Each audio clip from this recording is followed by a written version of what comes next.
Okay, great. I want to call this meeting of the BRSSD Board of Trustees to order at 5:06 p.m. Okay, so this is the attempt for the public to address the board on a closed session agenda item. Ms. Ellinger, are there any public comments on closed session agenda items? No, there are not, President Howard.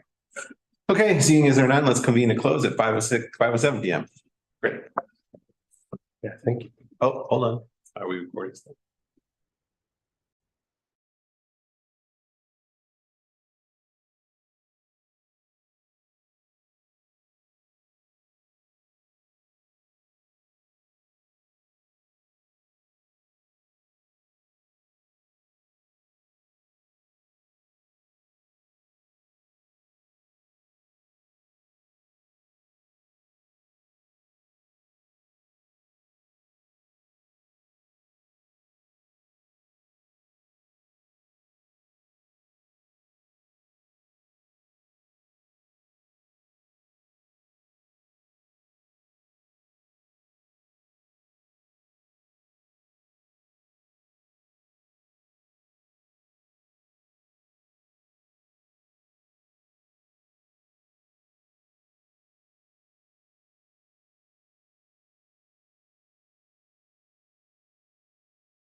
I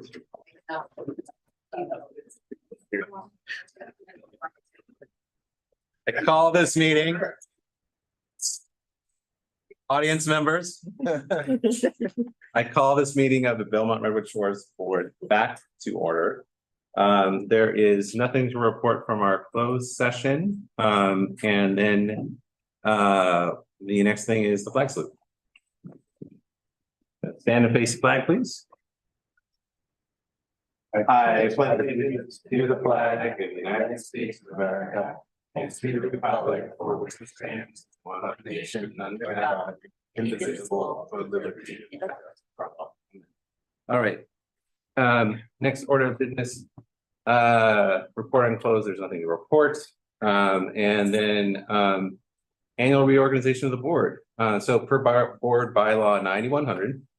And the tradition of rotating offices so that each board member has the opportunity to serve in each position is recommended that the Board of Trustees elects April Northrup as president, Jackie Bruno as vice president, and David Koss as clerk, with the new officers taking office immediately. This requires a vote since it's an action item. I move that the board elect April Northrup as president, Jackie Bruno as vice president, and David Koss as the clerk. Second. All in favor? Aye. Aye. All right, suck it. I'm out. And you couldn't do that quick enough. That was a fast agenda item. Yeah. He's like, take my. And you're headed that way. I am.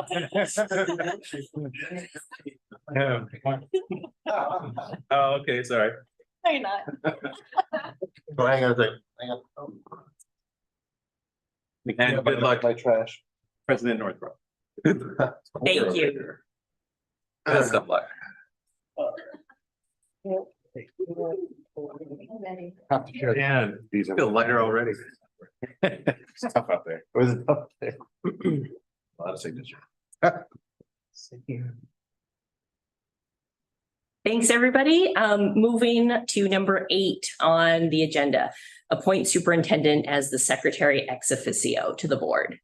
So it is recommended that the Board of Trustees appoint Superintendent Dan DeGuara as secretary ex officio to the board as presented.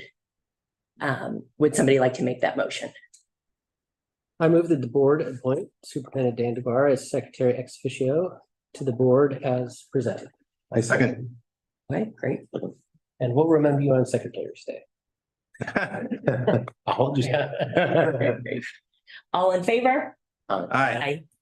Great, passes unanimously. Look at you with your first motion. And then moving on to item number 9, also an action item. Superintendent DeGuara, would you like to describe this or? Sure. Yearly, the board needs to authorize signatories for the district. You have a variety of folks designated as signators for specific areas. Superintendent and CBO as agents for contracts, purchases, purchase orders and agreements. Superintendent CBO as an assistant superintendent of ed services and director of human resources and technology be designated for authorizing agents for official application to federal and state proposals and receipt of federal and state funding. Superintendent and CBO designated as authorized agents to settle claims and actions brought against or by the district in accordance with board policy. Superintendent CBO designated as authorized agents to authorize Financial 2000, which is San Mateo County Office of Education software access. Superintendent and chief business officers designated as agents for the Division of State Architects or DSA, the Office of Public School Construction, Department of Industrial Relations, and other agencies for facilities funding, applications, and compliance purposes. And then again, Superintendent, CBO, Director of Technology, authorized agents, commissions, schools, libraries, programs, otherwise known as E-rate, and other agencies for technology funding, applications, and compliance purposes. I recommend that the Board of Trustees approve that as read. Any questions? Would someone like to make a motion? Yes, I'll make a motion that the Board of Trustees designate the following authorized agents for the district as Superintendent DeGuara read. Can I get a second? Second. All in favor, please say aye. Aye. Passes unanimously. Great. Number 10. It's recommended that the Board of Trustees approve the BRSSD board meeting schedule for 2024 as presented.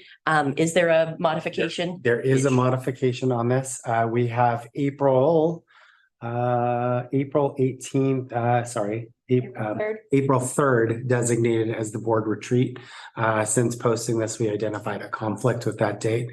So everything else is good. We will adjust April 3rd as soon as it becomes finalized. But generally speaking, our board meetings will take place on the third Thursday, except where indicated. We have a couple of meetings that have shifted and notes and why they've been shifted on the side. Great, thank you. Would someone like to make a motion to approve the board meeting schedule with one date to be determined? I move that the board approve the BRSSD board meeting schedule of 2024 as presented with the described amendment. Second. All in favor, please say aye. Aye. Aye. Also passes unanimously. Item number 11 is approval of the agenda and consent agenda.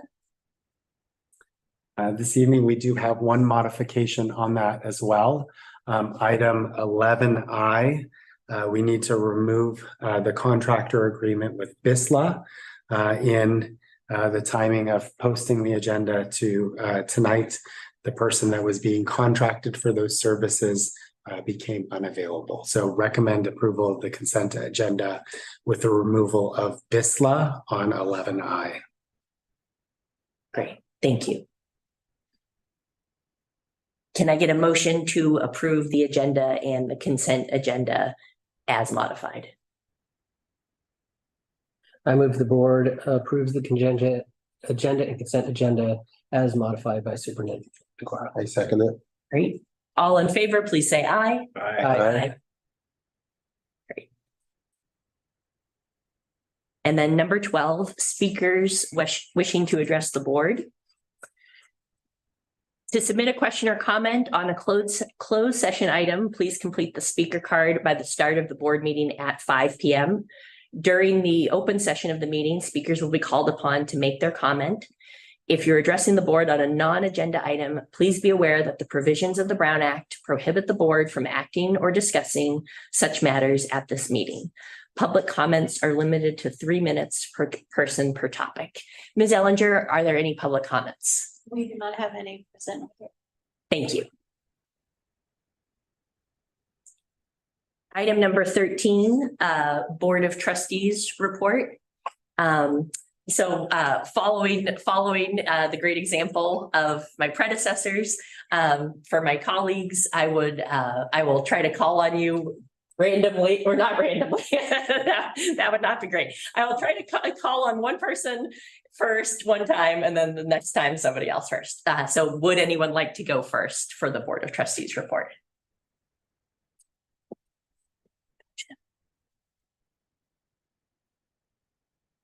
I will go first.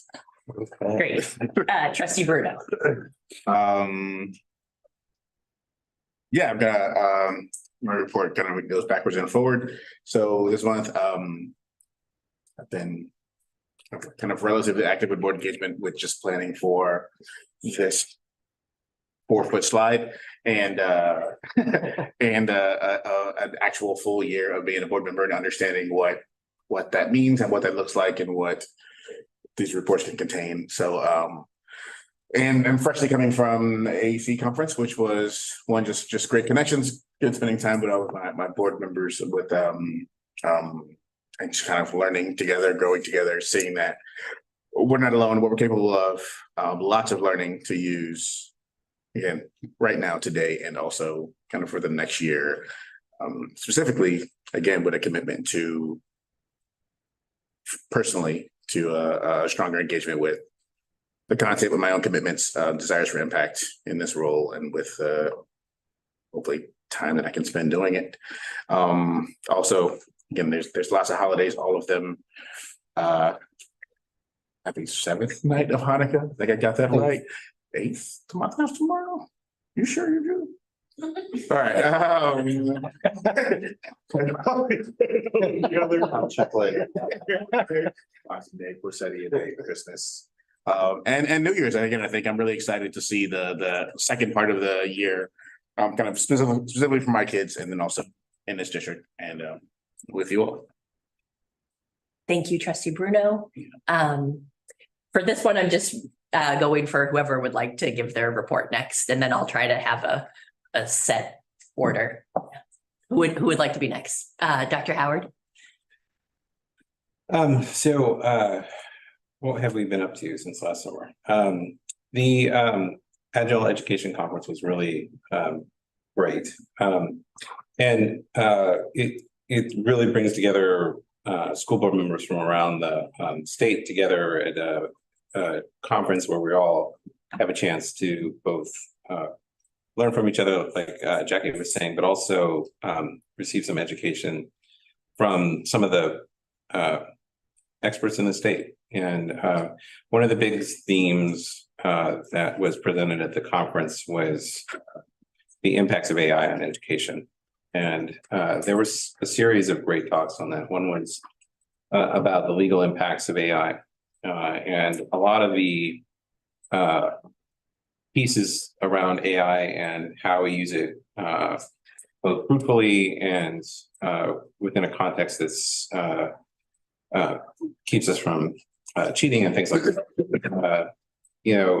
That a lot of those arguments before the Supreme Court are being done by legal offices here in California. Some of the cases that have happened here in California, either in Southern California, Northern California. So that was very edifying and interesting because so much of it has to do with like, we just don't know where to go with this. And so let's lay some of that out early. And so that work is happening and going to be proceeding through the courts, I think, this next year. The other one that was really interesting is that, one of the local school districts, Santa Cruz in particular, is trying to be forward thinking and reflective about how they're utilizing AI. And so they spent a lot of time talking about how they're incorporating it into both their elementary schools and their in their high schools and middle schools, both for the benefit of the educators and for the children. And I thought that was a great piece, something that we could benefit from. And the last piece was one of our major talks, which was that presented by Sal Khan. It was a discussion of Khan Academy. And they were talking about how they're building an entire sort of platform around how can we better use AI for education.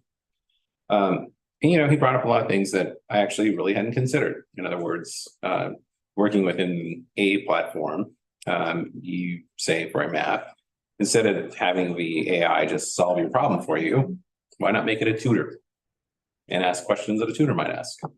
So how would you start to solve this problem? What tools do you have? What are the basic parts of the equation? What part comes first? So the chatbot, which is your AI, is going back and forth and learning that particular student's strengths and weaknesses, and perhaps then sorting through, which kids might need extra time in small groups. And also, like, how can you detect cheating? Well, if you're using the same platform, does it allow children to cheat? Are there safeguards? And if you see some content that is not at all consistent with the rubric that's being presented, but it's just a data dump, that's very well written data dump. Is that consistent with the child now using a platform to cheating has been there forever. And that's been the one thing that we were really concerned about early on, but maybe this is not such a big concern if you're using the technology, both using it proactively. So there was a lot of interesting content brought up. Even the how can we smooth out our assessments and make the work of our educators less difficult, and maybe some of the nuts and bolts stuff that we have to do in terms of like writing assessment. How can we make that more efficient?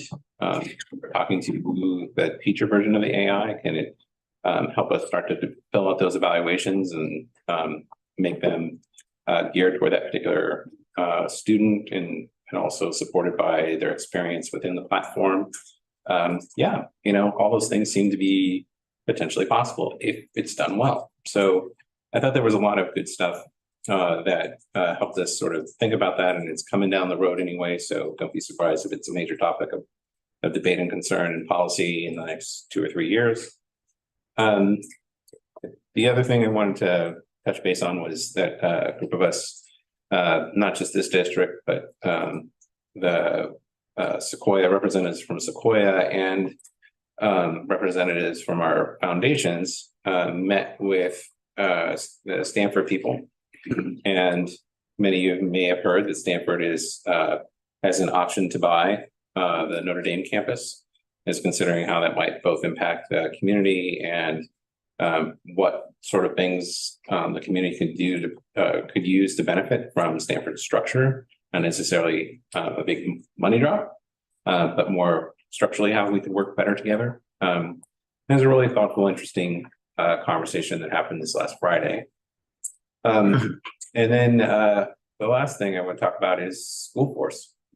First of all, thank you to all the school force volunteers that work to make that machine work well, and the countless hours they spend working on fundraising for our programs that support our kids.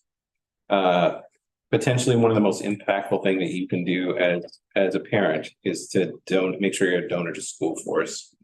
They support our programmatic needs, especially when it comes to things like reading intervention, literacy, science, math, social emotional development of the children. So the kind of things that sometimes feel like they should be automatic, but aren't automatic because, we just can't fund education to the level that we'd like to in California. The priorities are not always there. And, as we head into a potentially big deficit for our state budget this next couple of years, the LAO predicted there might be as much as a $68 billion deficit in our budget, which is about 2% of the projected budget that they want to spend. Organizations like School Force are huge for us. So anything we can do to support them, anything you can do as a community, make sure parents are donating to School Force. I mean, it's potentially a tax deductible donation that goes specifically to the outcomes and benefits of your children. And I was amazed by how thoughtful and proactive this version of the School Force board is. They're doing really great work. So that's all I got to talk about. Thank you, Trustee Howard. Which person would like to go next? I can go. I was gonna share with the board all my amazing experiences and see about what I learned about AI, but Howard, it's gonna be a very but yeah, I gathered a lot of the same things there from that.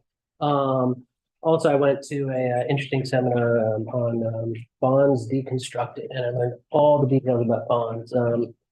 Super exciting stuff, but but it's quite complicated, and that was very knowledgeable. I got the PowerPoint from that. Maybe I'll share with Superintendent DeGuara to share with the rest of the board. It goes really in depth into some good points on that, so I'll share that out. One other thing that one of the highlights of the AEC conference was one of the keynote speakers, sessions, a general session. They always, start out with a student organization performing arts, and we were delighted to see the Claremont Scots, the Claremont Chamber or Claremont. Claremont Chamber. Was there with the school name at first, but they corrected. But the Claremont Chamber singers were there, and they just did an amazing job. So much talent with those kids there. They were just right on, spot on. And got a standing ovation to a crowd of about 5,000 school board members, superintendents, and people across the state. So fantastic job, and it was great hearing them sing. And we were a great cheering crowd for them as well. Also, AEC is always a great opportunity to connect with so many other school board members. Taking a master's in government class, you kind of make some bonds with other board members from other districts, and it was great to catch up with them. So I know a lot of you are going through the master's in governance, governance. So it'll be interesting to catch up with them in future years. Some other things that happened, Superintendent DeGuara and I attended the San Mateo County Committee on School District Organization, where we brought the resolution for the bi-trustee area elections to them. There were some questions, some thoughtful questions, and between Dan and I, we shared our experience and answered them. And it was a unanimous vote to pass that. So all done. It's the only other thing is to talk to the registrar of the election committee and set it up for November. So that went well. Thanks, Dan, for giving a great presentation to the committee on that. And the other thing that I did district-wide is I attended a couple of the facility master plan public meetings. Not really well attended, but the people there were brought some great points. Ted, who is one of our consultants working, he's a great facilitator. He drew all sorts of ideas out of the people that joined. So I want to thank the people who did attend, and also recommend people to answer those surveys and get back to us, because I'm really interested in hearing the summary data of everything that's going on, because I know that's going to be a big part of our talks in the next few months. And that is all I have. So I will pass that on. Thank you. Well, let's see. So AEC, AI, okay, that was covered. Carmine Chamber, that was covered too. Masters of, so basically everything has been covered, but I would like to say that I've been enjoying doing individually the Masters of Governance, and kind of echoing what Trustee Bruno said so eloquently. Just in this first year, there's certainly a lot to learn about what our district does so well, and all the programs and the breadth of coverage, as well as what other districts are doing. And I really enjoyed being part of this Masters of Governance class, which is a 40-hour, 5 core modules and just really taking advantage of hearing what other districts are doing, small and large, and seeing what they're grappling with, and having a dialogue, and then that continuing with the AEC, with the case studies. And Sal Khan is definitely one of my personal heroes. So to hear him talking about Conmigo, which is their AI platform in their beta testing, was very inspirational. And again, so I would just say that, as Trustee Howard kind of went into already, but I would just like to wish everyone a holiday greetings. And as they go into the new year, I think we're in a very exciting place, and we're going to continue to do good work as a district. So I'm looking forward to that. Thank you, Trustee Cost. Thank you, all trustees. So for myself, for a board report, thank you to my colleagues for nominating me and voting me in as president. This is almost a lifelong dream come true, although I can't say that it was president of a school board that I thought of when I was a kid, but we got there. So thank you. I appreciate that so much. And I'm so excited to continue working with my colleagues, Superintendent DeGuara, great district staff, all of the teachers and staff at all of the sites, Ms. Ellinger, everybody in the room. So excited to continue working with you. And there's for what I've been doing lately, attended the AEC as well as my colleagues. Great learning opportunity. And then just community events, thanks to all the teachers and staff and volunteers who have been putting on great community events for the holidays. and Superintendent DeGuara and I were just at a business fair at Cipriani, where the students were given the opportunity of on their own time to come up with their own small business, such as baked goods or crafts. And then today was the day when they were having a business fair and they were selling them. And it was a really great experience for the students. And thanks again to the volunteers for organizing that. And it was also a great example, I think, of collaboration because I believe Cipriani PTA got the idea from Fox PTA, which got the idea from Nesbitt PTA. And as you know, it will just continue to percolate and spread if the individual school communities want to do that. And then I think that's it. Just wishing everybody a happy holiday season and restful vacation. Great. So I'm going to take a little different twist on what folks said instead of, I'm not going to totally be original. First, I want to highlight AEC. I think everybody mentioned AEC. Great content. For me, actually, AEC wasn't so much about content. It was about seeing all 5 of our board members participate and build that collegiality and connection at EEC and engage around topics that are meaningful for our day. So thank you for doing that. That really shows your commitment, spending 3-4 days together at the conference was a really rewarding time. So thank you for that. The business fair, I'll just say we have some really young entrepreneurs out there that I don't have any cash in my wallet. Doesn't work. They had Venmo set up and ready to go. And I got some peppermint bark that was homemade. It was great. So kudos to our young entrepreneurs there. Facility master planning, it will, in-person sessions will come to a close next week. By the time we go on holiday, we'll have had 7 community sessions, 7 staff sessions, and student sessions.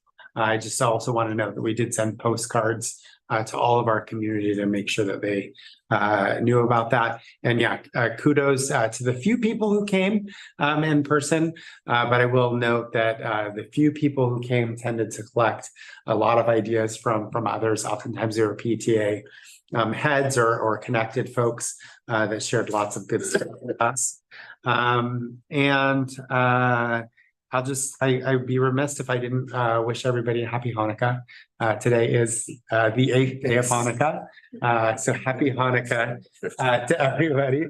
I looked up the idea of, how happy holidays came about. And there's actually, Time Magazine said there's 11 holidays celebrated around the world within just the month of December. So lots of celebrations happening. We wish our entire community a happy holiday season. Thank you. Thank you, Superintendent DeGuara. So the next item is item 15, school spotlight on Fox Elementary School. And Talia Carter, principal, will be presenting. And she'll give an update and share how the strategic plan is being operationalized at Fox. On this time. My fault last time was I didn't turn it on. So it's very good. But I'm excited to be presenting tonight. And so we have a lot of amazing things going on at Fox. And so I'll just be highlighting some of the wonderful things that we've been doing in alignment with the strategic plan. And so in thinking about the strategic plan for us at Fox, the basis for all of our work is around belonging and inclusion. And last year, we also, as a staff, came together to really think about why did we get in this profession? What do we care about? And one of the things that came up was making sure that our students had a strong sense of belonging. So it was something that we decided to focus on throughout this entire year. So at our first in-service day back for the school year, that's what a lot of our professional development, oh, I can hear my voice shaking. That's what a lot of our professional development was around. I'd read a book over the summer called Designing for Belonging. And so we really thought about our spaces and our classrooms and how can we launch the year really thinking about creating a strong sense of belonging, and also then looking at our youth truth data, hoping that that data point will go up at the end of the year as well. And so these are some of the projects that teachers were doing just to launch our school year. On the left is a name tag, but on the inside, our fifth grade teachers had a communication log going with students. So for the first 5 days of school, they were writing each other back and forth. That way they hopefully instantly got a sense of how the student was feeling. The student could share anything that they wanted the teacher to know in a personal manner that they wanted to share right away, which I thought was a really wonderful way for them to get to know each other and create a sense of belonging in the classroom. In the middle is from one of our TK classrooms, which I thought was really nice that the teacher had families present photos so that when kids came into this new space, they immediately saw their loved ones displayed and they were sharing about themselves. And then on the right is from a third grade classroom where kids were just sharing what are some unique things about themselves, just another way to really create that sense of community, that sense of belonging in the classroom. And it's not just something that we did at the start of the year. As I said, it's really been a focus for us across the school year. And so you'll see on the left, teachers have been really purposeful in thinking about how can I talk to students about belonging content areas. So some classes were brainstorming, what does this look like in science, or what might belonging look like in math, really to create that inclusive environment. Some of the upper grade classes also did some writing based on, I feel like I belong when, and they had a chance to express themselves, and then they met in small groups and shared with others in their classroom just to let others know what kind of environment do I need in order to feel like I belong. And then you can see on the right in some of our lower grade classrooms, teachers are just brainstorming what are ways that we can show others that we care about them.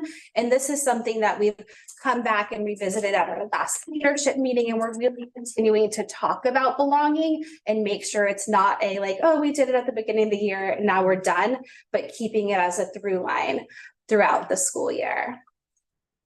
Another thing that I brought over from my time at Nesbitt, so a lot of you will be familiar with, is the idea of family. So they do Puma families, so you have mixed grade level groups with a staff member that's not their homeroom teacher, and they stay together with that group all year. And so we launched that at Fox this year, which was really great. I know the kids had a wonderful first meeting. They've already asked me like, when are we meeting again? I'm like, in January, don't worry. And so I thought it was just really nice for them to have some time getting to know another staff member, as well as kind of having that multi-age grouping as well. Something else that's really important to us at Fox is making sure that we're providing a well-rounded education for our students so that our kids leave as well-rounded learners. And one thing that I think is so vital to that is making sure that we're providing equitable access to all of our students. So I'm really excited that we were able to increase our intervention groups this school year. So last year we had a really solid foundation in place. We had classroom small groups going, we had reading small groups, we had English language support, our kindergarten teachers were providing support as well as individual counseling supports. And this year we were able to expand it to provide some additional support at the first grade level. So twice a week, our TK teachers, since they have early dismissal, are pulling some of the lower readers in first grade and providing intervention to them. Our learning center specialist had some time within her schedule as well to provide some increased support. So she's running a third grade math support group. One of our fifth grade teachers and the learning center teacher as well have been going to some training, learning more about a co-teaching model to see how we can better support in the classroom. And then we also have small group counseling that's happening this year as well. And then we also have some amazing innovative math instruction happening. And so Narina Carpenter, who teaches the 4-5 combo, is going to share a little bit about what's happening in her classroom. Thank you. So good evening. I'd like to share a few ways that I've switched up my usual math routines, classroom lesson plans, from a more direct instructional model, I do, and then we do together, and then they do, to a more facilitated, like a deeper thinking kind of exploratory model. So I'm doing this really, I really wanted to engage students more in deeper math thinking and really increase their chances for effective collaboration and sharing ideas in the classroom. So all of these ideas come from Peter Liljedahl's book, Building Thinking Classrooms in Mathematics. So tonight I thought I would share 5 ways. There's a picture of the kids at work. 5 ways our classroom looks different and why these purposeful changes can really shake up how a student feels about themselves as a math learner. So to kick off, you'll see students up here standing, working at whiteboards. The why behind this? Well, there's something about standing that just helps students get engaged, wakes them up. And when they're at the boards, they kind of turn into presenters. They're much more likely to show their thinking, to draw models, to just explore a little bit. The whiteboard, I found, is like this perfect environment that allows them to take a risk with math. Many of them described a big fear of themselves making a mistake in math class, and they're constantly erasing and adjusting and modifying. The other thing is these whiteboards. Mrs. Carter helped me get whiteboards across every wall in my room now. She borrowed and stole the extra whiteboards around the school. And so now I have 10 workstations so they can work. And it's really easy for me to see their work on the whiteboards versus in the workbooks trying to move around the room. And then they can see each other's work. I can just say, come look over here. We move around. And that's what you'll see is you'll see students grouped in these visibly random groups. They're usually groups of 3. And the reasoning behind that is that they found that students felt that teachers had an agenda when they formed groups, and they had a particular role depending on how they were grouped. Or last year, I would just let them choose who they work with. But this randomized grouping, which is just done every day, we do on Class Dojo, pick the groups. They're with new people every time. And that just enables to have so many more experiences collaborating in different styles, different math thinkers, different ways to show their thinking. Sometimes they're like, oh my goodness, I'm with my best friend. And other times they're like, oh, I've never worked with you before. So it's just really new every time. And even if it's not going so well, you're like, okay, this is for half an hour. Let's try it out. And maybe it'll be different. Tomorrow you'll be with someone else. The other thing, no one has to stress about being chosen when the computer does it. I'm like, I'm not even involved. And then it just really helps them, I feel, just get into the talking mode. They're not having to initiate themselves. It's okay, let's go. You'll also see students walking around the room. They're often working together. This visible board allows them to have freedom if they want to look at the group next door to get inspired, or we want them to kind of get unstuck. We want the knowledge to be mobile. I'm not the knower of all by any means. And so by having them being able to see everything on the boards, it gives them a different perspective. When they feel that they're stuck, I want to encourage them to sort of get themselves unstuck. Through collaboration, through getting another perspective. Sometimes they think their idea is wrong, but actually they surprise themselves, and that self-doubt is then turned into something of this kind of empowerment that they can see that their math thinking is definitely on the right track.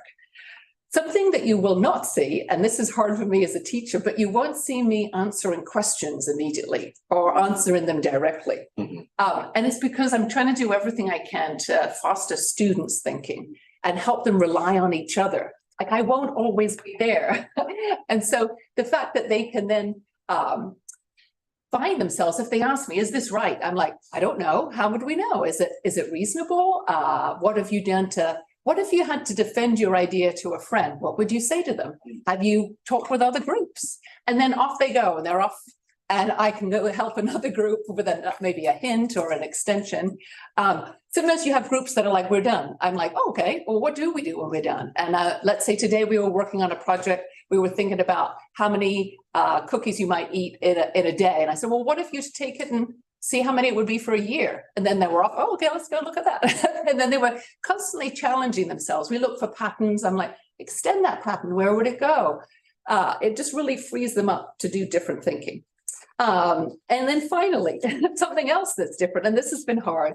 And this is just rethinking it new for me, is that this idea of homework. So this year, students have the agency to choose whatever they would like to do for homework. And actually, we try not to call it homework or assignments or practice.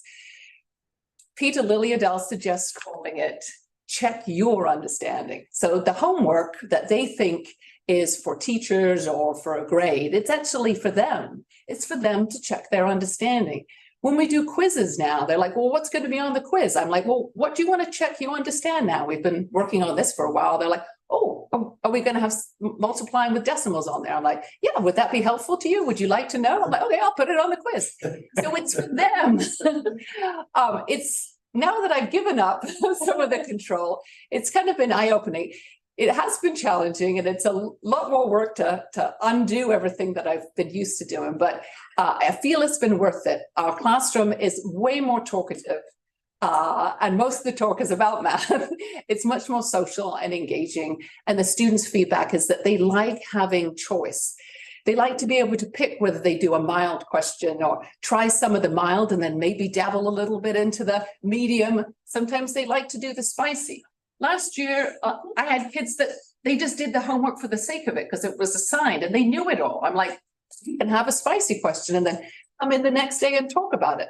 I put the answers right on the paper so they know exactly what the answer is. It's not about the answer, it's about how they got there with the thinking. Mm-hmm.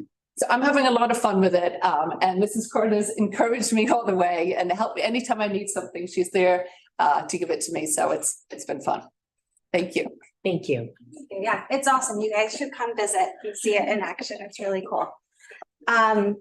Something else that I mentioned last year, kind of at the end, I don't know if you remember, you're like, oh, what are you thinking about our like needs for next year? And I had shared that the staff and I had really noticed that there's a lot of students struggling with executive functioning. And so that's another big initiative that we've taken on this year, is really learning more about how to support students who struggle with executive functioning skills. And so some staff have gone to a training offered by Cognitive Connections, which is a company out of Massachusetts. The district has also offered training that some staff have gone to, and we really try to bring it back and think about what adjustments need to be made in the classroom.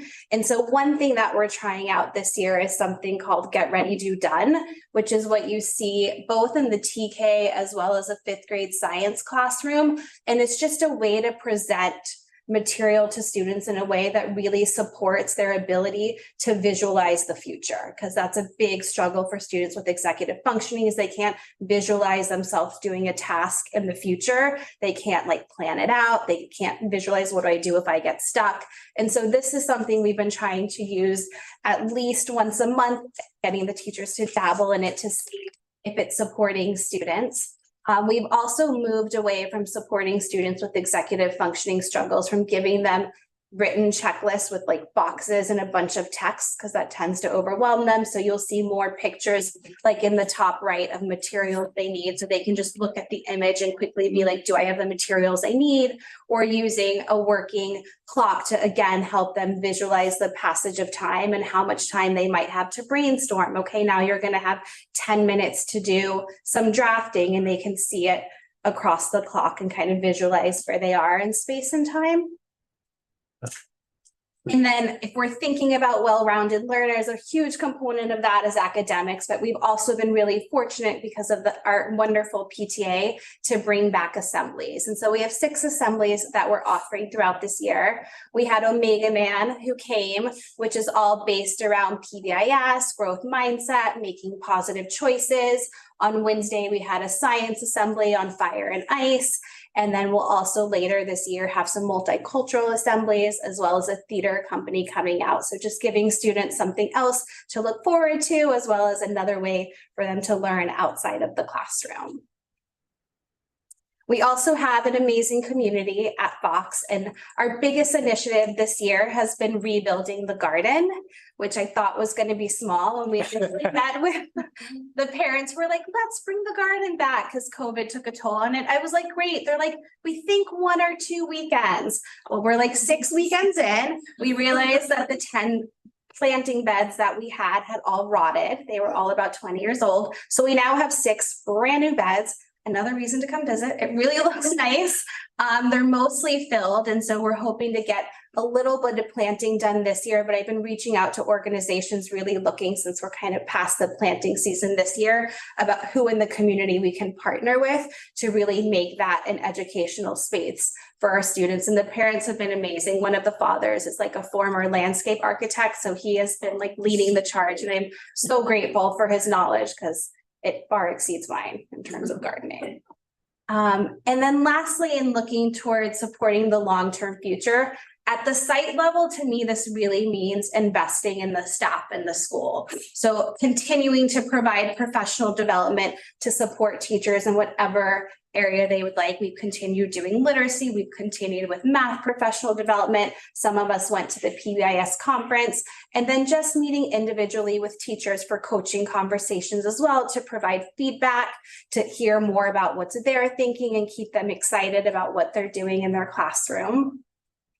And we've also been working to build our leadership team. So really coming together on a monthly basis to think about our school goals, look at our data, and really think where we're going and what kind of distributive leadership we can have so that we're all together taking on the work at the school site. And then lastly, continuing to really strengthen our staff culture and climate. And so every month we have a student assembly where we pick student of the month. This year, we also have teacher of the month. And so in my weekly newsletter to parents, parents can nominate a teacher. And so every month we randomly pick one of those nominations from the community, and that teacher gets teacher of the month. I'm also trying to make sure that I'm appreciative to staff as well. So on a monthly basis, there might be like an apple bar or just an appreciation or a coffee cart. And then we have a wonderful social committee as well that plans monthly social events. And so we'll go for happy hour, or we might go to like a comedy club or go to a movie as well. So just making sure that we're continuing to bond and that staff are really happy at Fox, because when staff are happy, I think they do great things for kids, and then the kids are happy. And so that is a bit about Fox. Any questions? Thank you, Ms. Carter. I'll start with Dr. Howard. Do you have any questions? Yeah, my first question is about what is the co-teaching model? What is what? The co-teaching model. Co-teaching. So it's actually offered through the County Office of Ed. And so it's taking a special education teacher and a general education teacher, and then them teaching the content together in the classroom. And in like an ideal world, it's done really seamlessly so that like students don't really know who are the students with special needs, who's the general ed teacher supporting. It's really almost like having two just teachers in the classroom supporting everyone. Yeah. Thank you. Trustee Leinbach. Thank you. Thank you for coming and presenting, and thanks for bringing your entourage with you here. So appreciate that. This is really exciting work that I see with the math program and having kids stand up, and I mean, some great ideas. I'm curious about that idea process and how it gets communicated on to other teachers.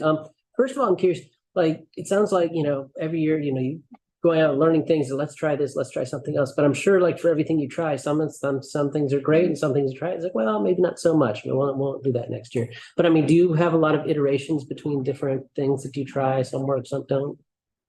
I'm sure I do. I mean, you don't have to give an example, but I'm just.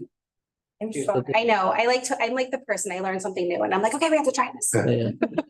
But I think they all too are still in line with, like, I'm very big on making sure we're supporting everyone. So even if it's like, okay, let's bring in executive functioning, it's still like building off of any small group work we've done in the past, which really looking like everything is in service of kids and making sure we're supporting them, whether it's like trying something new with math instruction. I think they all kind of have that at the heart.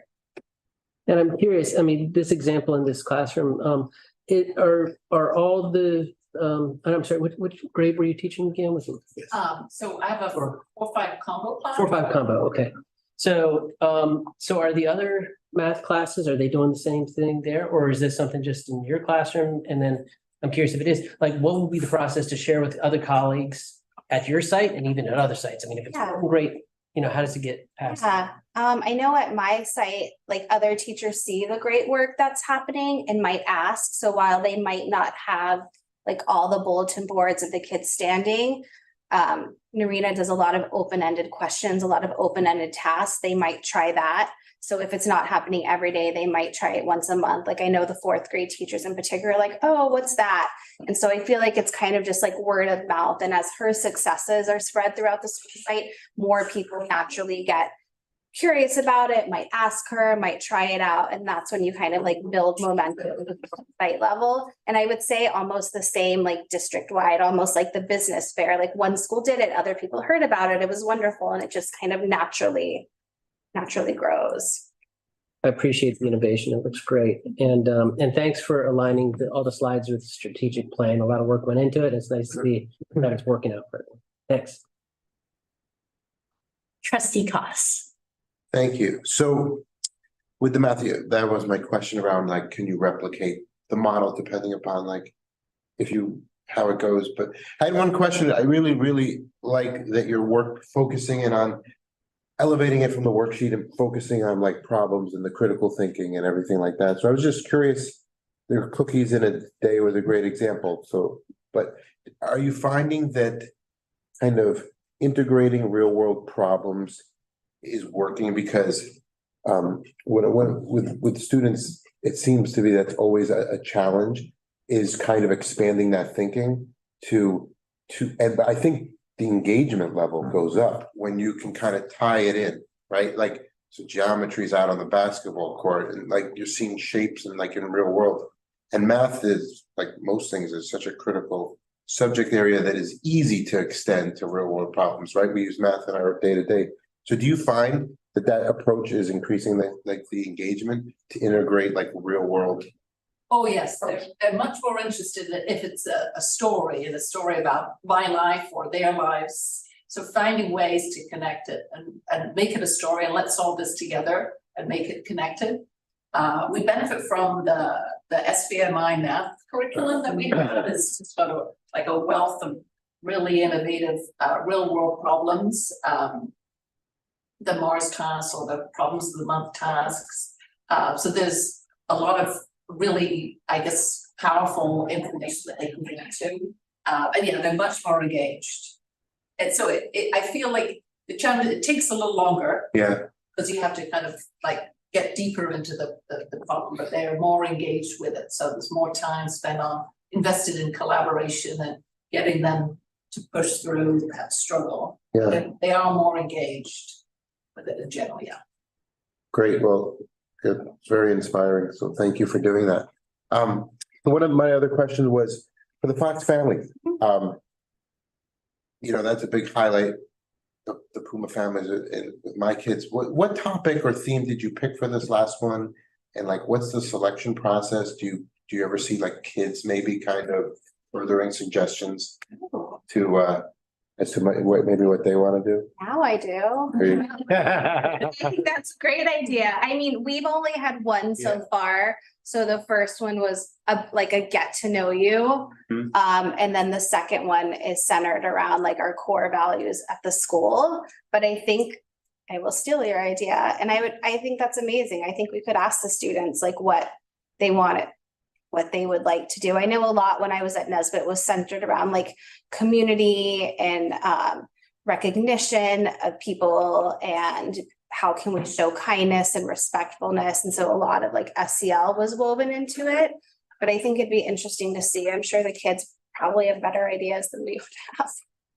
Yeah. And then one final thing with the increased the increased instructional groups.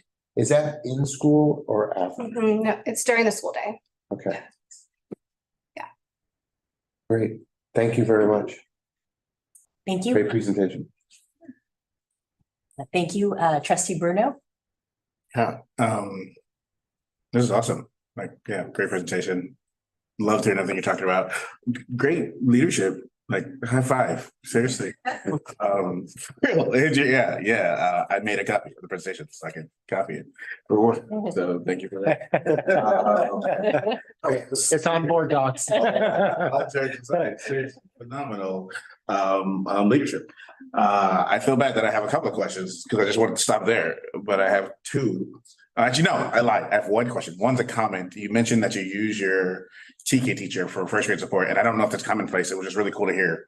Of like, I don't know what TK do after their hours of teaching. So just hearing you say that happens, I hope it happens at others. But anyway, that was just cool to hear that that's what they do with their extra time, or whether it's their will or your ask.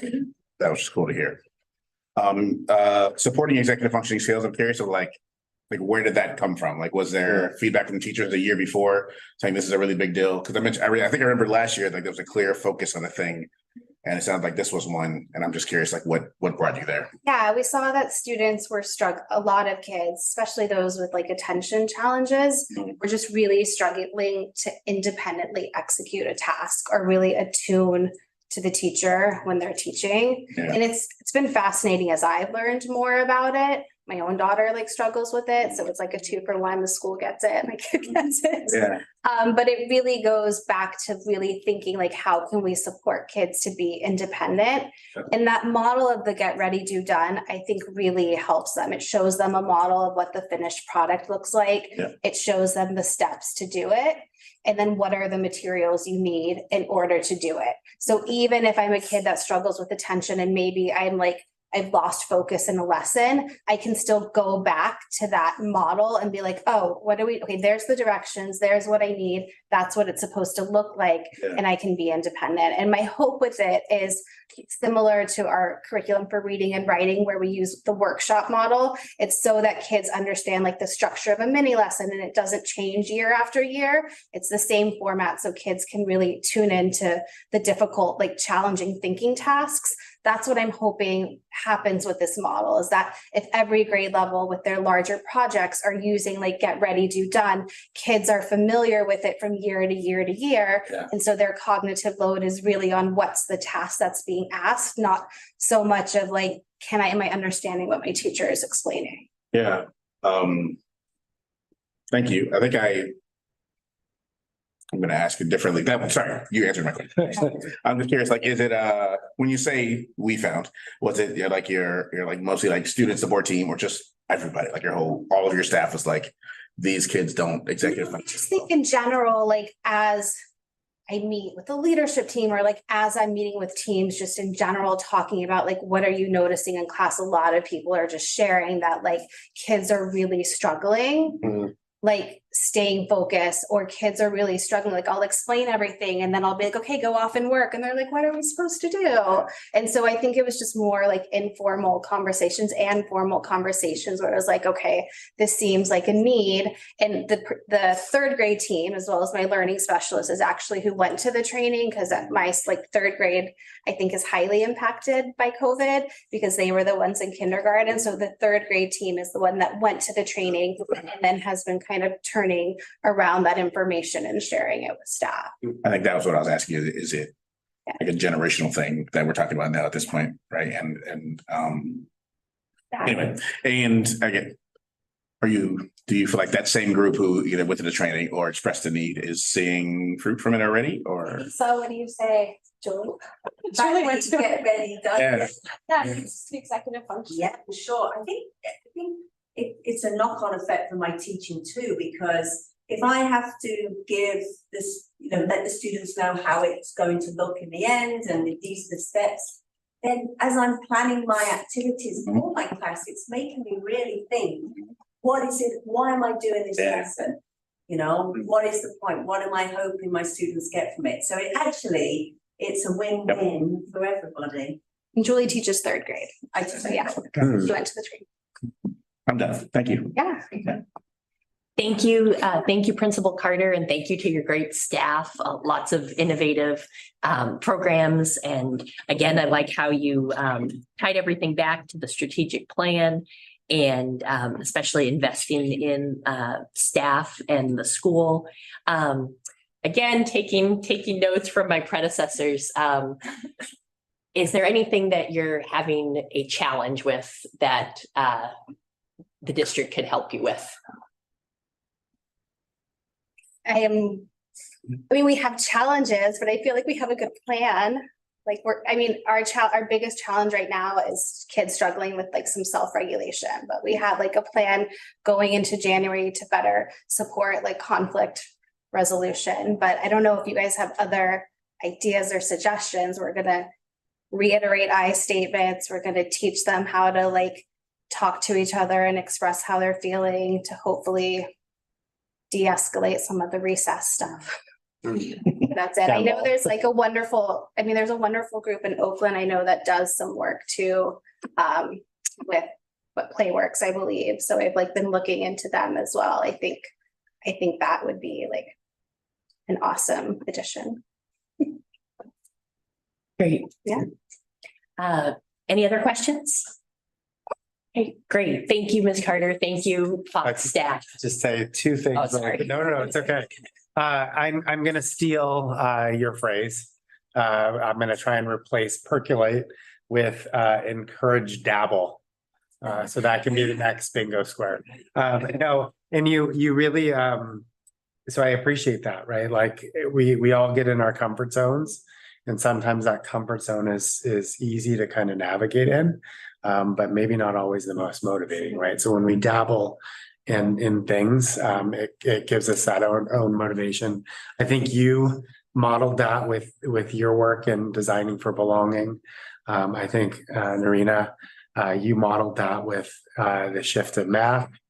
I think you're modeling it in third grade with the executive functioning. Like everybody's taking a little piece, and we're kind of iterating, and I think that's how we get better. So keep encouraging dabbling. Thank you. Sounds good. Yeah. Thank you. Thanks. And thank you to everybody who joined today. Much appreciated.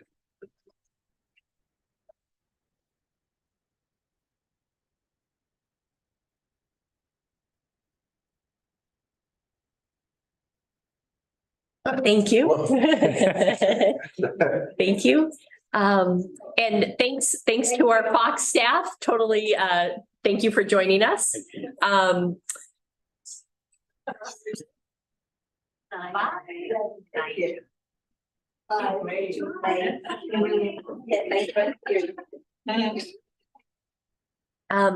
number 16, the first interim fiscal solvency report. We're joined by Rui Bao, our chief business official, via Zoom.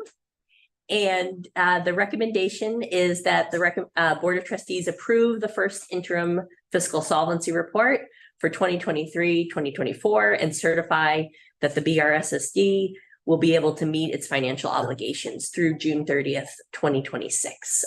So Ms. Bao, Yes. you have the floor. Thank you. Excellent. So I will go ahead and share my screen. Can everybody see?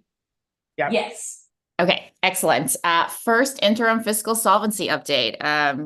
Just as exciting as hearing about innovative math practices. There's math involved. So I always like to start budgets with kind of where we are in the timeline, and the reminder that we're kind of constantly straddling multiple fiscal years. So where we are right now in December, we've completed our audit, or we're about to complete our audit. The first interim includes expenditures through the end of September, and the goal really here is to implement adjust. And then we'll start the second interim work right around the time that we start getting the budget preview for next year. So starting in the new year is when we shift from straddling the previous fiscal year and this one to straddling the current fiscal year and the next one. So goals of interim budgets. Between the first and second interim, the top priority of my team and of the board is to ensure that the district spending plans are fiscally solvent for the current year and the next 2 years. Spoiler alert, we're in really good shape. One of the differences, because I know everyone is really thinking about what does the $68 billion projected deficit mean for us.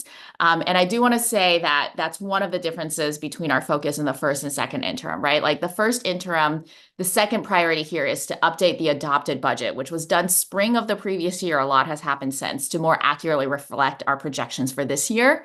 And then a slight preview of upcoming projections, whereas the second interim, at that point, we have a pretty good sense of what we think we're going to be spending for this year. So you see that update, the first interim shift to the third priority, but the second interim is where we really get that better preview of the governor's budget, right? So right now we're kind of in that rumor mill sense, and I'll talk a little bit about, whether there are any risks. But the priority of the first interim is really to just get that updated view of what we think this year's expenditures are going to be compared to when we pass the adopted budget.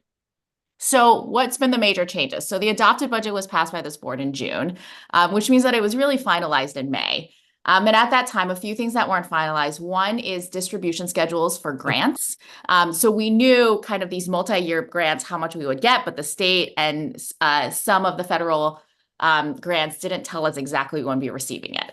Our CBAs are settled with all our labor partners. That was not the case back in May. Our assessed value, so P1 values come in November, and that actually went up by 10% higher than originally projected, which is great news. And then finally, staffing shortages, as everyone has heard about, which leads to the need for more contractors to meet our student need. Changes in assumptions. So over here, you see kind of a couple of the big assumptions that we build in to multi-year budgets. You'll see our 22-23 actuals, the adopted budget, and then the projected for 23-24 and 24-25. So we are seeing that, the California CPI, so inflation is slowing down a little bit. Our statutory COLA this year was at 8.22%. For next year, it's projected at anywhere between 5 to 3.94%. Our property tax, so secured and unsecured, last year, it was $38.2 million. At the time for our adopted budget, we had projected a $39.6 million, and that came in at $43.8 million. So our assessed valuation really went up this year, which basically just puts us more solidly into community funded status. CalSTRS is not projected to increase over the next few years, 19.10%, and that percent is on payroll. It's a payroll tax. CalPERS is projected to increase. So it was 25.37%, 26.68 at the adopted budget. That hasn't changed, and that is forecasted to go up next year. And then finally, our enrollment numbers were a little bit just slightly higher than projected. We had built in a projection of 3,887. We ended up at 3,959. So what does this tactically mean? So if you look at our first interim summary, you'll see LCFF sources, which includes property tax, board approved operating budget versus projected year totals. That went up. That was the increase in assessed value that was mentioned. Federal and other state also went up. That was due to the distribution schedules. As you guys know, I am not someone that likes to count chickens before they hatch. So not all of them were built in. You'll see also an increase in our salaries and benefits. That's due to our CBA settling. And then finally, an increase in our services, and that's due to the staffing shortages that was mentioned. Overall, bottom line, we had projected, a slight surplus this year that we remain forecasted to have a slight surplus. And then in terms of other funds, that was all general fund. In terms of our other funds, we have our cafeteria fund. So that's our child nutrition. Our bond fund, so this is what's funding TK, so that 9.973 million is our actual proceeds from the 10 million bond that was issued. Developer fees and school facilities, those are other facilities financing. You'll see that they are all kind of net negative, which is kind of what we're expecting. Bond, obviously, we're expecting that to always be a net negative because we're just spending down that balance. Similarly with funds 25 and 35, and cafeteria fund, as we know, continues to run a little bit of a deficit. We'll spend down a little bit of that balance, but generally that's going to be a general fund contribution. Future risk mitigation. So typically when we think about solvency for the next 2 years, it's always, okay, we have our projections, and the risk will be, what if we have an unplanned decrease in revenue or an unplanned increase in expenses, right? So on the unplanned decrease in revenue, usually for districts that's driven by declining enrollment or a low funded COLA, whether that's zero, or negative. So mitigating actions, one is we monitor enrollment closely, but overall, this is a very low risk for us because we just shift into community funded status, right? The potential of our revenues going down significantly, even with a $68 billion budget shortfall in the state, is low because that doesn't change our assessed value. The risk there would be if our property values suddenly plummet and the state is in dire straits, and knock on wood, I don't think that's something that we foresee happening in the next few years. Unplanned increases in expenses. Usually where this comes from is if you have an unsettled contract, which again, we are not at risk for. We're already settled for 24-25. We have a 2-year CBA.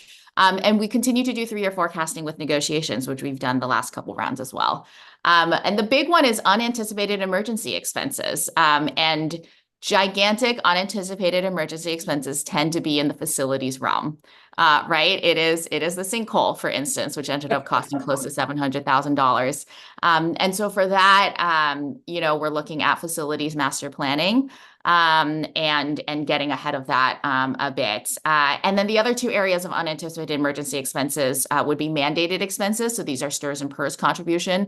There's not really anything we can do about that other than closely monitor and plan around it. But the board did commit some of our reserves to, specifically paying off pension obligations. So again, I think we're in really, really good shape there. And then settlements is the other big one. And Director Eastburn has been great in making sure that we're doing the trainings that are required, to prevent some of those. So we're doing all we can on risk mitigation, and we're in good shape for this year. That's the top line. Any questions? Thank you. And I'll start with the other end of the colleagues. Sorry. Sorry. Trustee Bruno, do you have any questions for Ms. Val? None.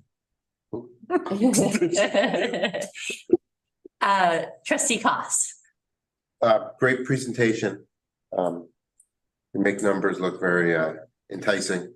The risk mitigation with the pension obligation, that seems to be, like you mentioned, kind of mandated and out of district's control. That's correct. Who like Sacramento, like who's the agency or authority that's setting it, and what factor does districts have in advocating for more like state stability, I guess? So unfortunately, the crux of the issue is the fact that it's underfunded, right? So it comes down to the fact that 20 years ago, someone ran the numbers and said, hey, I did the calculations. We can increase pension payouts without increasing contributions, and the numbers check out. And spoiler alert, they don't check out. And it is generally politically inadvisable to increase the employee contributions, and so someone has to cover that gap. So while there is advocacy that can be done, the core issue is the fact that there's an unfunded liability. So what determines like that? What's the percentage going to be? The STRS and PERS boards determine that. Thank you. Yeah. Trustee Leinbach. All right, thank you, CBO Bow, for joining us tonight. I know you're not feeling 100%, so appreciate you, really going above and beyond to explain this exciting topic to us. So a couple of things. When I looked at the numbers, one thing that really stood out was that what is it? Services and other operating expenditures, and so I understand. Could you elaborate a little bit about like what money? I saw it was like a 38% increase year over year. Like, what specifically is that money going to? That's, I saw, I think like 1.1 million over last year. Yeah, I mean, it's a variety of things, right? So it includes like software contracts, which sometimes you see a bump in that if we're signing a multi-year contract to save money in future years. That includes a lot, a lot of this drive is the contractors we had to bring in to make up for staffing shortages. And so that's one big area. Literally, like our utility bill falls in that. So, once PG&E gets all of our sites up and going, we see a little bit of decrease in that, though, of course, that was planned. So it's not a change against the adopted budget. And so it's really the difference between kind of the 4,000s, as I call them, the books and supplies, versus the 5,000s. The way I describe it is like, it counts as supplies and materials if you can physically hold it. So like a Chromebook counts as supplies, but like a Leap Arts, for instance, would fall under contracts. So it's a variety of those. And like I said, the increase was largely driven by staffing, like the coverage for staffing shortages. I mean, the utility cost, that's good to hear. That's gonna come down once we start getting the sun energy. But the other costs, like some of the staffing, do we anticipate that potentially maybe coming down, or do you think we're stuck with that for the foreseeable future? I think that we are doing the best we can to fill all our vacancies, and it's always our top priority to see that filled in-house. Okay, all right, thanks. And one other question I had, you mentioned something about, now that the assessed values of property are going up, I think you said we're solidly in community funding. So that means we're not gonna be doing the flip-flop and having that money that kind of goes back and forth. Do you think we're? I mean, so my latest, because once you're, again, knock on wood that, we're not back here in a year with some, crazy AV crash, but typically, right, our AV historically for the last, 40 years, it just goes up. And so now we have this new baseline that increased higher than I thought it would. And we anticipate that continuing to go up. So based off my latest calculations, it does seem like rather than flip-flopping, we are now more solidly in community funded, though, again, things may change. Like I've talked before about the role of supplemental taxes, things like that. But based on my latest projections, which again, have a variety of factors, but my current projection is that we will probably be community funded in the years to come. Okay, good. They'll help smooth that jumpy line out on all. Yeah, exactly. Definitely easier to plan around. All right, thank you for all the answers. Trustee Howard. So when we were at AEC, the LAO was projecting the deficit to be 30-ish billion, and then next week it jumped up to 68 billion. That's roughly 2.2% of the projected budget of the state. But one of the twists from the state, I think it was controller, was that a lot of their uncertainty came from two specific issues. One is, stock market performance, and the other would be the delay in federal taxes in terms of their need to submit, being pushed back to something like October of this year. How much do you expect that? Do you have some insight into how much that might change over the next few months? Seems like there are some factors there that may be conservatively projected rather than optimistically projected. Yeah, I mean, and I certainly, like, if I were working for the governor's budget team, I would probably want to do conservative projections as well with income tax, right? Which is a huge source of revenue for the state. Luckily, income tax indirectly affects us, but our big factor is property tax, which, there was not that delay on. So I would say top line, I would guess that it's conservative. That said, I don't see it being so conservative that there ends up, I think that that projected COLA for next year between 1% and 4% is probably the right range. I don't think it's so conservative we end up with a 10% COLA or anything like that. Great. Thank you, Ms. Bao. I don't really have any questions. Just wanted to say thank you for the great presentation, great work. Thank you for helping us keep on top of all of the things that are going on, all of the things to consider. And I especially like the idea of the future risk mitigation, because although it's a great picture right now, and knock on wood, it continues to be a great picture for us, if not the state. Really making sure that we are still looking at those future risks is great for helping us stay in a good place financially.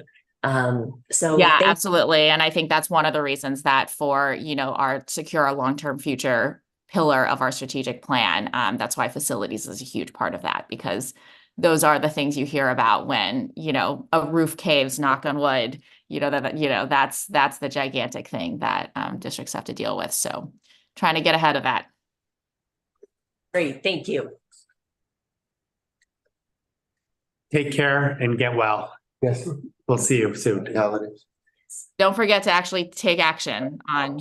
Oh, yes. Yes. Thank you, thank you. Police station. All right, yes, thank you for the presentation, Ms. Bao. Would anyone like to make a motion?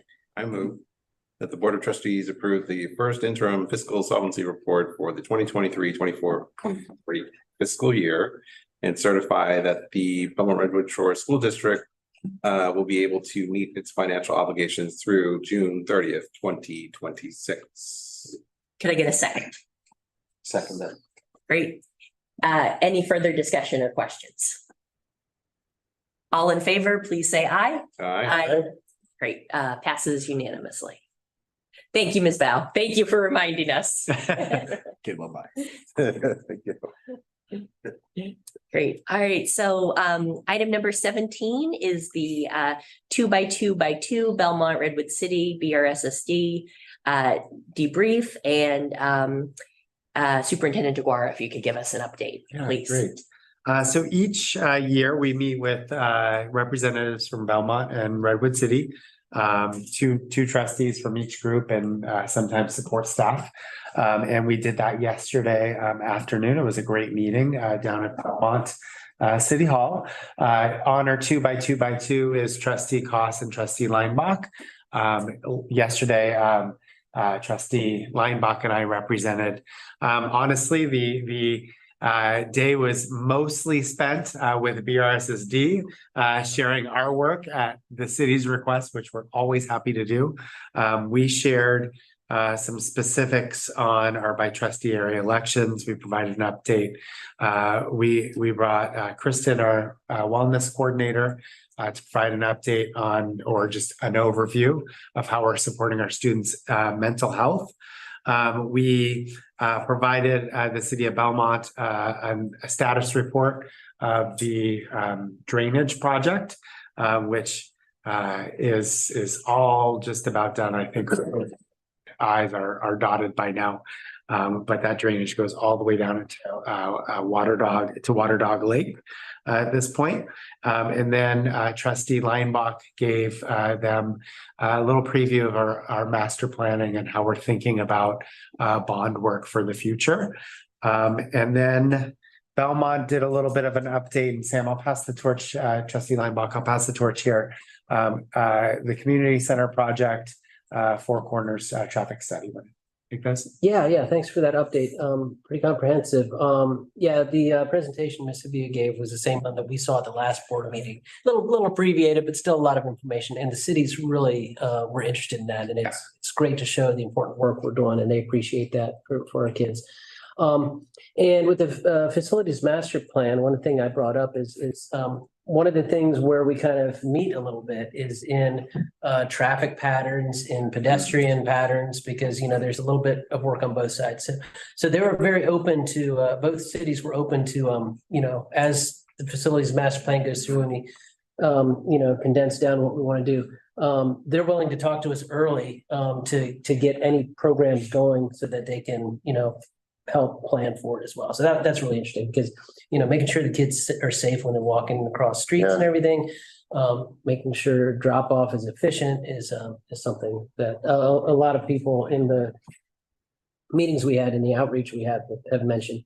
And then also, the Barrett Community Center, a lot of our students will go there after school, and I've been there, and it needs a little bit of work. It's used to be our old school, actually, many years ago, and 71 years old, I think is what they said, but it needs some work. And I think they said I forgot what year, I think 2020. I didn't write down my notes, but that'll be coming up in the next couple of years, and let's work on that. There was a pause because of the pandemic, and they had other things on their mind, obviously, so they're getting ramped back up with that and want to fix that up. And also looking for community input on that. And what else? There was one other thing. Four Corners project. Oh, yes. So that's gonna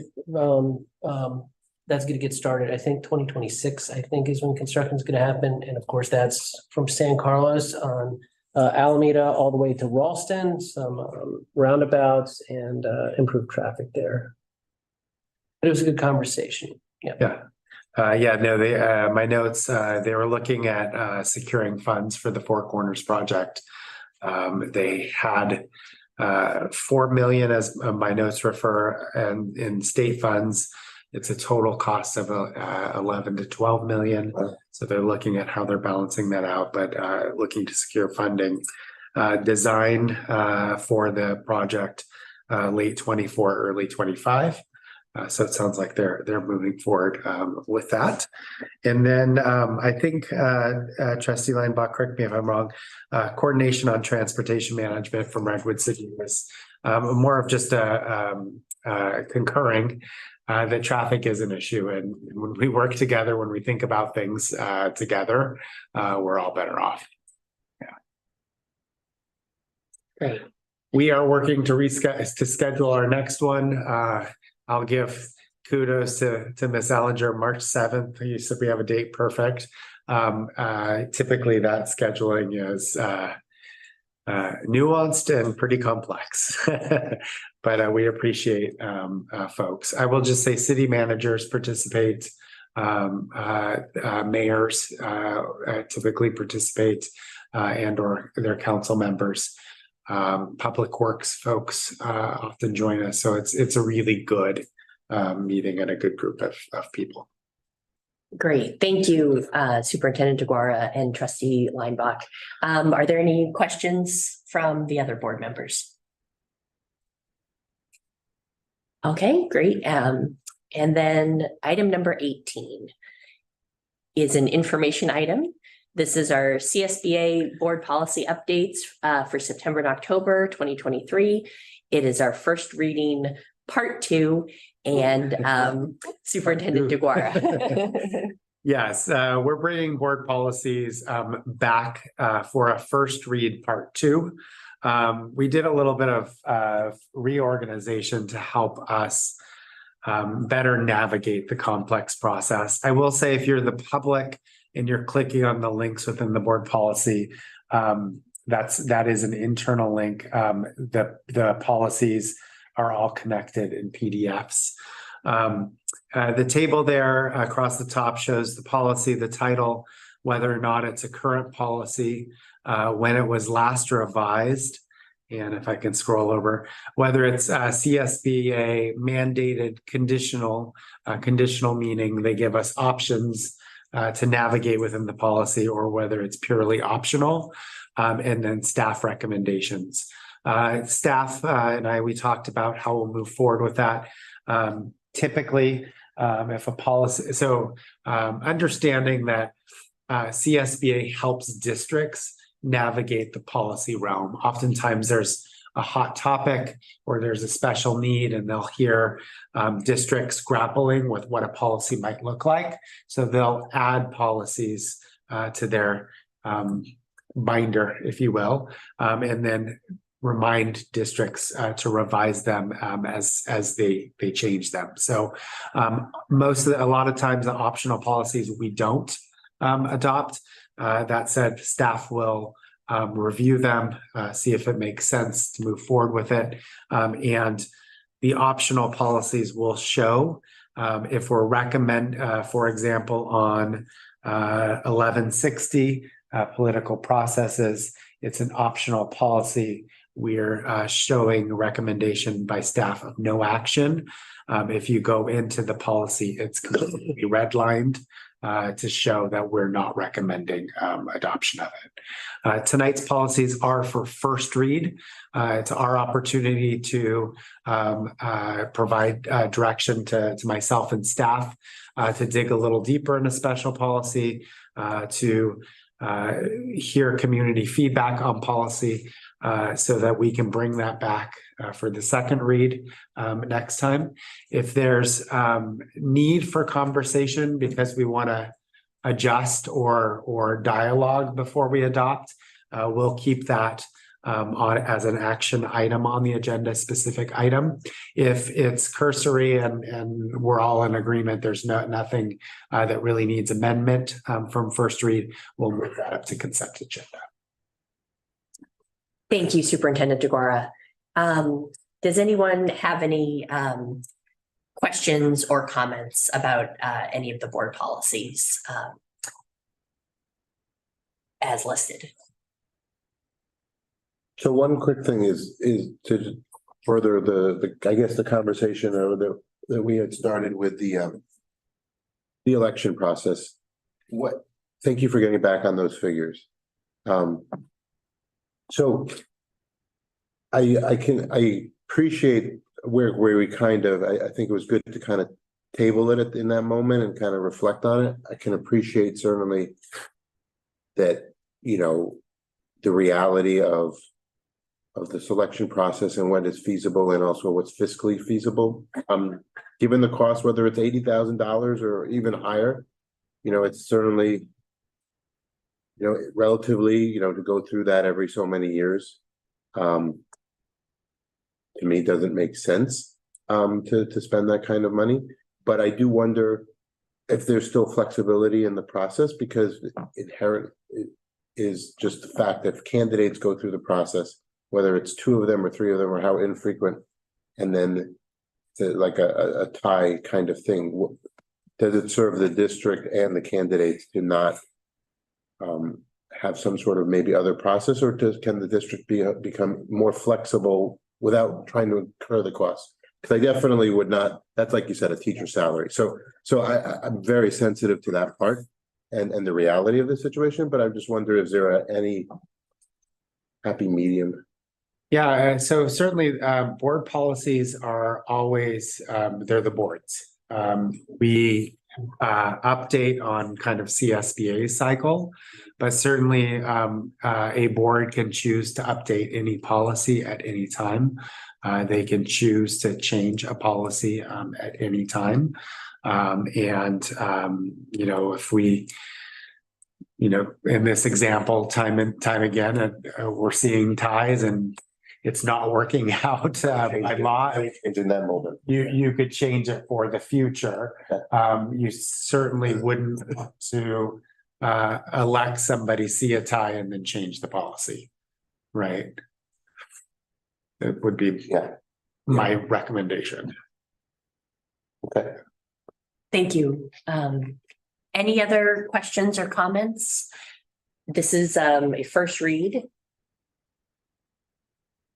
Well, I noticed CSBA is taking a liking to adding the Oxford comma to a lot of the I will just note for the record, because our conversation last meeting was around the election costs. I did reach out to the registrar to ask how much approximately a specific single trustee area might cost the district to do a special election in the event of a tie. The quote I received was $80,000 approximately. Yeah. Thank you, Superintendent DeGuara. Thank you, Superintendent DeGuara and your staff for working on this. I'm sure this was a lot of work. It's very board member friendly, so that we can very easily see the policies. And so I really, really appreciate that. And I think that will help guide our discussion. Great. Thank you. So that was an information item, I believe, or discussion. Okay, thank you. The next item is future board meeting agenda items. Routine items right now on the January agenda. We'll have, actually, this is new. There's the LCAP mid-year report. We're perhaps looking forward to that revision of the LCAP. Originally, the LCAP was supposed to be a 30-page document, easy to read, friendly to update, friendly to do all that stuff. It's become quite a beast. Kudos to Assistant Superintendent who she'll be preparing a mid-year LCAP update, which talks about our progress on the goals, how we're spending our money. She's currently working on that. We'll be providing a Prop 28 update. You're probably aware, again, Superintendent who has been convening a group to talk about how we might best utilize the Prop 28 funds. We will have our BRSSD instructional calendar for 24-25. Currently, our contract says that our staff have input to the calendar through up through December 15th. That puts us in time for the January adoption. We should hopefully be bringing that to the board then.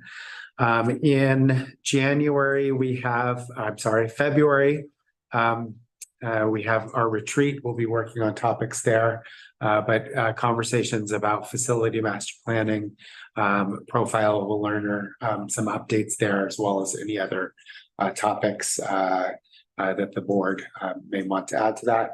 I'll be working with President Northrup and Vice President Bruno on developing that agenda. And then in February, we have Ed Services Special Programs. So Director Nuba will be joining us. School highlights will be Nesbit. We'll give you a facilities update. There's a delegate assembly vote for CSBA, and then a strategic plan update likely there as well. Great. Thank you, Superintendent DeGuara. Are there any thoughts of any additional potential board meeting agenda items?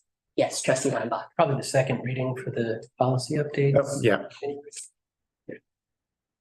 Thank you. Thank you. Ms. Ellinger, will you make a note of that? Noted. Thank you. Trustee Howard. Part one. When do we typically do our enrollment update? We had a lot of discussion around that last year, predicting that we might actually be going down. It sounds like we actually went up. And I'm curious to know, A, when we might get that enrollment update, and then B, how that might reflect the different sites and where the kids ended up, et cetera. I believe we gave a preliminary update in October, early November, maybe.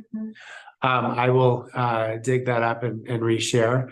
It might be appropriate to do a mid-year update. And we can do some comparisons to our projections. I think that kind of what you're looking. Okay. Thank you, Trustee Howard. Any additional thoughts for potential board meeting agenda items in the next few months?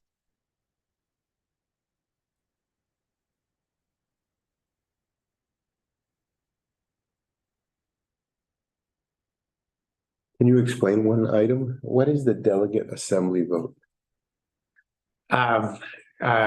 Delegate assembly vote is CSBA. Sam, you want to? Oh, it's a CSBA has delegates. Go ahead. Yeah, California School Board Association. On the board that kind of runs that, they have several school board members on there, and each area within the state will have a representative. And there's an at-large, there's an Asian Pacific Islander, there's a Native American one, I think Black Latino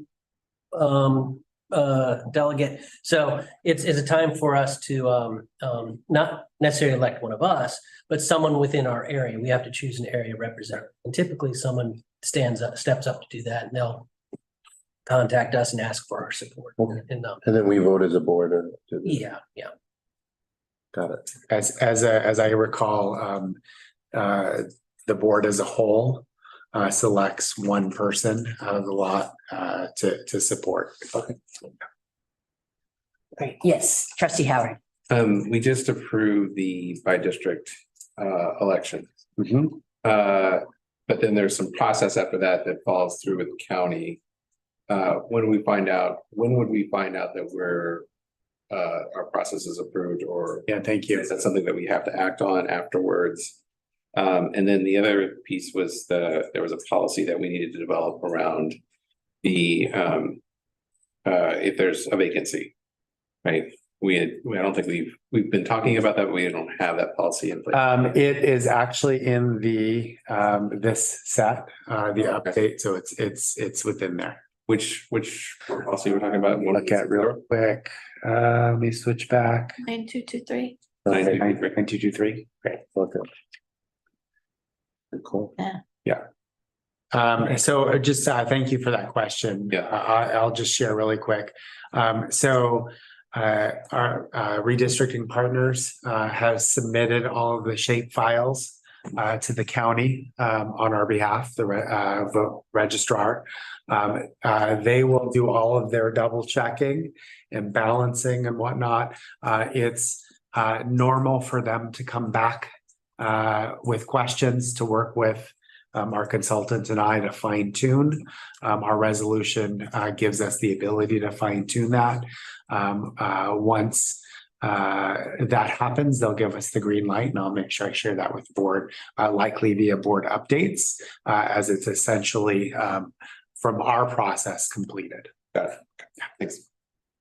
And to follow along with that of what trustee Howard said, when do you think the timeline is for that? And then when could we have it on our board agenda for just like officially announcing to the community? I know we've officially announced it that we selected areas, but yeah. I'm gonna say it's a couple months. Okay. Is what our folks said. They say it depends how clean the map is. And while our map is extremely clean, it has, my gut is, it has those weird little things that they'll probably want to analyze a little bit more. So. Okay, great. Yeah, I'll keep the board apprised of that, but I'm gonna say at least 2 months. Okay, great. Thank you. Any further discussion?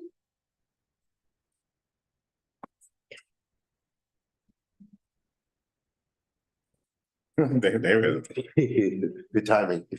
And we do not need to go to closed session, Superintendent DeMar? All right, great. So meeting is adjourned at 7:55 PM. First gavel bang. Great. Huh?